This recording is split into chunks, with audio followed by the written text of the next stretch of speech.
Car मैं इस वक्त बोकारो में यहाँ पे जेबीकेएसएस की तरफ से जिला कमेटी का विस्तार किया जाने वाला था।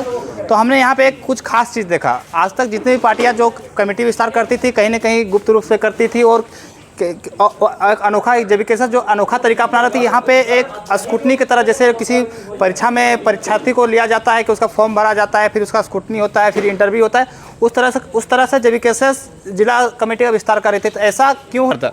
जोहार, आपके माध्यम से सभी झारखंडियों को मैं जोहार करना चाहता हूं। जैसे कि आपने सवाल किया है कि ये पार्टी अनोखी तरह से क्यों जिला कमेटी का गठन किया।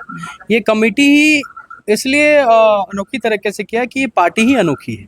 जैसे जितने भी पार्टियां हैं वो सिर्फ सत्ताधारी रहना चाहते हैं, कोई काम नहीं करना चाहते। इसीलिए उनको क्या है ना, सोर्स से पद दिया जाता है। उनके पास अगर क्या है परिचय है नेता से तो उनको पद दे दिया जाता है। हम लोगों में ऐसा बिल्कुल नहीं है, क्योंकि निष्पक्ष हैं, जो पार्टी के लिए काम करते हैं, जिनको अनुभव है, ग्राउंड लेवल पे भूगोलिक जानकारी है और बहुत सारी पद्धतियों में अगर वो खरे उतरते हैं तो हम जिला कमेटी बनाएंगे। क्योंकि अगर जिला कमेटी बनाने के बाद निष्क्रिय हो जाते हैं तो उस पार्टी का बहुत ज़्यादा महत्व नहीं रहता, उस कमेटी का चयनकर्ता का भी बहुत ज़्यादा महत्व नहीं रहता। ये सब चीज़ों को मापदंड देखा कितना फॉर्म का अप्लाई किया गया यहाँ पे जिला कमेटी? देखिए, फॉर्म अप्लाई किया गया ऑलमोस्ट 100 के लगभग आसपास है। तो आप लोगों ने सबका इंटरव्यू लिया? सभी लोगों का इंटरव्यू लिया। आप लोग अब कैसे चयन कीजिएगा, कौन होगा यहाँ का जिला अध्यक्ष बोकारो का? देखिए, आप भी चयन कमेटी ने बहुत सारा स्ट्रैटेजी बनाया है कि कैसे चुनाव होगा। जो आप लोगों को पब्लिक के बीच में जो दिखा वो तो बिल्कुल पारदर्शिक है कि हम लोगों ने किसी को अनदेखा नहीं किया। जैसे कि पहले बहुत सारा बात चलता था जेबीकेएसएस को लेके कि कोई भी पदाधिकारी को ऐसी चयन करके और पद दे दिया जाता है। तो आज उन सभी चीज़ों का उत्तर मिल गया होगा कि ऐसे पद अब मिलने वाला नहीं है और पद नहीं मिलेगा। तो ये सारा चीज़ करने के बाद एक स्क्रूटनी लेवल पे जाएगा। देखिए, हम वो सेक्रेसी आपको मीडिया के माध्यम से तो नहीं बता सकते कि हम कैसे चयन करेंगे, लेकिन ये है कि निष्पक्ष चयन होगी। मतलब जिलाध्यक्ष वही होंगे जो अभी तक जिसका इंटरव्यू लेगा, तो उसी के में बिल्कुल बाहरी कोई होगा? बिल्कुल नहीं। जो अभी तक में आवेदक हैं, 14 आवेदक आए हैं जो जिला अध्यक्ष के लिए हैं, उसी में से किया जाएगा। क्योंकि वो लोग जेबीकेएसएस के लिए काम किए हैं और पहला प्राथमिकता यहाँ इस पार्टी में यही है कि जो जेबीकेएसएस के लिए काम किया है, पहले प्रथम हम लोग श्रेणी उसी को देते हैं, बाद में फिर किसी ग्राउंड को लेकर हम लोग चुनित करते हैं। तो ऐसा क्या अनोखा ये जो पद्धति आप लोग अपना रहे हैं कि किसी भी पद को आप तभी दिया जाएगा जब उस पद का लायक रहेंगे? तो दूसरे पार्टियां में होती है कि कोई अगर किसी पार्टी में लंबे समय तक रहता है, किसी का पहचान होता है तो उसको जिला अध्यक्ष बना दिया जाता है, या तो कुछ ज़्यादा पैसा वाला होता है उसका जिला अध्यक्ष बनाया जाता है। क्या आपके पार्टी में वैसा होगा कि पैसा देखा जाएगा, या जो लोगों का विचार, जो अपना विचार रखा उस विचार से प्रभावित होकर आप लोग चुनिएगा? देखिए, कुछ चीज़ें मैं पब्लिकली डिस्क्लोज कर देता हूँ, करना भी चाहिए, क्योंकि बहुत सारा सेक्रेसी अच्छा बात नहीं है पार्टी के लिए। देखिए, चुनाव बहुत तरीके से होता है। चुनाव क्या है, ज़्यादातर जो चुना जाता है वो क्या है कि डेमोक्रेसी के माध्यम से चुना जाता है कि कोई कैंडिडेट आया, उस कैंडिडेट के पक्ष में अगर ज़्यादा वोट हो जाता है तो उसे चुन लिया जाता है। लेकिन झारखंड का बात कुछ अलग है। झारखंड में कई ऐसे लोग हैं जो पूंजीपति वाले लोग हैं और वो लोग सिर्फ वॉच करते हैं और वो हमेशा उस जगह पे बैठना चाहते हैं, बने बनाए गद्दियों को लेना चाहते हैं। जैसे मान के चलिए, जेबीकेएसएस में ऐसा मुद्दा आया जहां से खाने के पैसे नहीं थे, पहनने के चप्पल नहीं थे, लोगों ने स्ट्रगल किया जेबीकेएसएस के लिए और जेबीकेएसएस को सफलता देखकर कई बड़ी पार्टियों ने अभी टिकट लेने के से लेकर के अपना पद लेने तक बहुत लोग आजमा रहे हैं। अब आजमा रहे हैं तो मान के चलिए, अगर हम जनाधार की बात करें, कोई एक ऐसा आदमी है जिसके पास लाखों करोड़ों रुपया है, अब वो आ गया है, वो उसको ना काम करने का अनुभव है, ना भौगोलिक जानकारी है और ना ही जेबीकेएसएस का मुद्दा के बारे में पता है और ना ही वो प्रॉपर झारखंडी है। अगर वो ऐसे लोग आ जाते हैं तो क्या है कि उन्हें भी आपको चुनने पे अगर पद्धति में आएगी तो वोट से वो तो जीत जाएगा, तो फिर उसे मनोनीत करना पड़ेगा। अब वैसे में क्या है कि हमारे जो कार्यकर्ता हैं, हो सकता है उनका विरोध भी कर दे। तो जब हम किसी पद में देते हैं तो उस पद को 1 साल तक छीन नहीं सकते, ये नियम है पार्टी का। तो इसलिए बहुत सोच समझ के ये सब चीज किए गए हैं। अभी तो हम लोगों ने 3-4 राउंड का किया है, अभी 2 राउंड और होगा। इसके बाद हम लोग चयनित करेंगे कि जिला अध्यक्ष कौन होगा, सचिव कौन अच्छा, होगा। जैसे जिला अध्यक्ष का आप लोग चुनाव कर रहे हैं, क्या ऐसा माना जाए कि विधानसभा प्रत्याशी का भी चुनाव इसी तरह होगा? बिल्कुल ऐसे ही होगा। विधानसभा का जो प्रत्याशी होगा बिल्कुल ऐसे ही चुनाव होगा।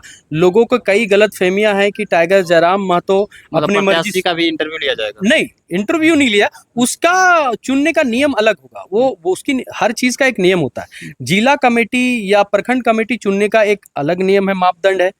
और कहीं ना कहीं हम लोग एक कमेटी ऐसा भी बना रहे हैं कि हर क्षेत्र में जाकर उस प्रत्याशी के बारे में, बैकग्राउंड के बारे में, उस विधानसभा के पब्लिक से, जनता से जानना चाहेंगे कि आपके क्षेत्र में हमारा जेबी केसेस का कार्यकर्ता कौन हो जो आपके बीच में आप नेता एक्सेप्ट करेंगे, चुनेंगे, मानेंगे, स्वीकार करेंगे। अगर ऐसा होता है तो हम लोग अलग अलग तरीके से पद्धति से करेंगे। और अभी तो क्लियर नहीं हुआ है, टाइगर जयराम महतो के ही गाइडेंस में सारा चीज चल रहा है। तो एक डिसेंट्रलाइज पावर की बात जैसे आज उठा, तो डिसेंट्रलाइज पावर देना पड़ेगा और वो दे रहे हैं कहीं ना कहीं टाइगर।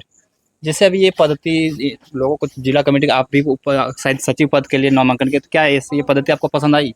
बहुत पसंद आया। और हम लोग पहला बार इस तरह देखिए संवैधानिक तरीके से इस तरह ओपनली और सभी को मौका दिया बोलने के लिए, और इसके लिए हमें पूरा चयन कमेटी को बहुत धन्यवाद देना चाहिए। मतलब हर पार्टियां को किसी भी पद के लिए इसी तरह का काम करना कभी चाहिए। हमने एकदम करना चाहिए, इसको फॉलो करना चाहिए। आज तक तो हम लोग देखे ही नहीं, वो बना जिस तरह चयन समिति में बना गद्दी मिल जाता था, उसी मिल जाता था। मतलब ये अच्छा पद्धति वो माना अच्छा जाए। पद्धति है। आपको क्या लग रहा है इस पद्धति के बारे में? लोग किसी भी पार्टी की जो अपने मन से पद दे दिया जाता है, जो पार्टी से कनेक्शन रखते हैं, ये पहली बार ऐसा देखा जा रहा है कि जो पारदर्शी से रूप से देखा जाता है कि प्रत्याशी आप चुनिए, उसका योग्यता देखिए और पद उसके अनुसार से दीजिए। आपको कैसा लग रहा है ये पद्धति? ये पद्धति 100% नहीं 110% सही है। वर्तमान समय में जेबी केसेस के लिए ये जो नियम बना हुआ है, इसके लिए हम बहुत खुश हैं। और हम जो दिल से चाहते थे कि संगठन को चलाने के लिए किसी भी पार्टी को, जो भी राजनीतिक पार्टी होती है, चाहे कोई भी संगठन संस्था जो भी होती है, संगठन को चलाने के लिए संगठन में अनुशासन का जरूरत होता है।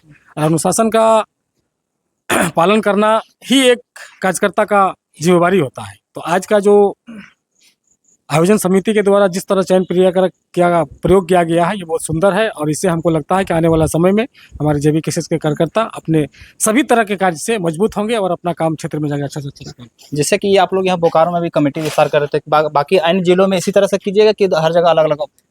सेम यही प्रोसेस रहेगा, हर एक जिला में सेम यही प्रोसेस। इसमें किसी तरह का कोई चेंज नहीं होगा। हो सके कुछ मापदंड कुछ चेंज हो सकता है, या फिर हम लोग उसमें इम्प्लीमेंट कर सकते हैं, लेकिन प्रोसेस सेम ही रहेगा। तो जैसे यहाँ ये लोग इसको अपनाएंगे, या तो फिर कहीं ना कहीं दूसरे जगह विधानसभा पर जाइएगा तो लोग बोलेंगे कि नहीं, हम लोग यहाँ से बहुत दिनों से, बहुत सालों से काम कर रहे हैं, तो हमको ही जिलाध्यक्ष बनाइए, यहाँ इस प्रकार की प्रक्रिया नहीं चलेगी, तो आप लोग क्या कीजिएगा उस वक्त? नहीं, कैसे नहीं, वो तो आप लोग उनको तो केंद्र का बात मानना ही पड़ेगा। जो सुप्रीमो का ऑर्डर है वो तो उनको सुनना ही पड़ेगा। अब उनके विरोध होकर वो बोलते हैं तो ये तो गलत ही होगा ना।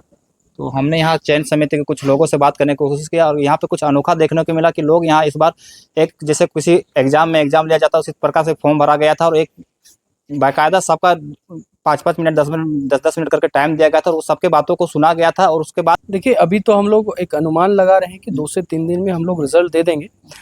लेकिन वो सिर्फ सोशल मीडिया के माध्यम से होगा। प्रमाण पत्र की जो बात है वो हम लोग 3-4 जिला, अगर निर्णय टाइगर जयराम महतो का ही होगा? नहीं, अंतिम निर्णय टाइगर जयराम महतो का नहीं होगा। वो चयन कमेटी के साथ बैठेंगे, वो उनसे भी विचार लेंगे, कुछ ओपिनियन रहेगा, वो कुछ गोपनीय है। जो ओपिनियन किस चीज़ का लेगा वो अभी हम लोग नहीं बता सकते, लेकिन ये बात है सर्वसम्मति से लिया जाएगा। और जो पद्धति से यहाँ पे चुनाव हुआ, बिल्कुल निष्पक्ष वैसे ही चुनाव होगा। ठीक है, यहाँ पे ऐसा कोई सोर्स नहीं चलेगा कि टाइगर जयराम महतो को आप जानते हैं तो आपको पद दे दिया जाएगा, बिल्कुल ऐसा नहीं।